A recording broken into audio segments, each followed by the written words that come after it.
We're going to learn how to create a component in this video. The very first thing I like to do is I like to change my the way the background looks and make it a simple style, which gives it a green kind of background. You can kind of see the blue sky as well. But first thing I want to do is I'm just going to create just a simple little post, so to speak. I'm not worried about dimensions at this point. I'm going to screw this up, pull it all the way up. And the first thing I want to do to make a component is I want to highlight it. I'm going to right click, make components. We can call this post.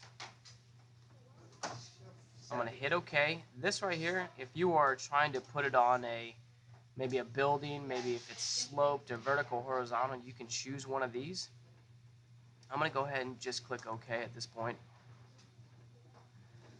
So now when I go to move it, I'm going to come over here and go back and forth. It is now a component. And I should be able to click on it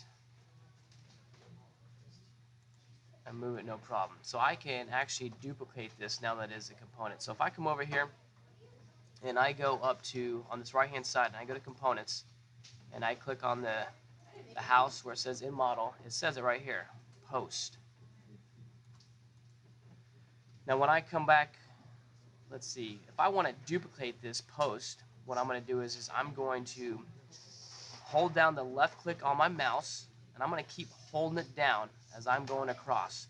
If I follow along the axis point, okay, I'm going to now click the control key and it duplicates it. Now I can actually release the left click on my mouse and I can choose something like /enter. Let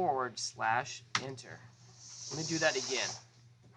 Again, I'm going to move it to the right. I'm going to follow the red axis line and make sure it's straight and in line with the axis line. I'm still holding down the left click button of the mouse. I'm going to tap control. I'm going to release. Now I'm going to release the left click of my mouse and I'm going to tap /enter. That's one way to do it. I like this way because it evenly spaces everything out in between the posts. The other way that you can do it is if I can come over here just slightly, holding down the left click button, still holding it, tap control. Now I can release it, and let's say I want 7 posts, I can go 7x enter.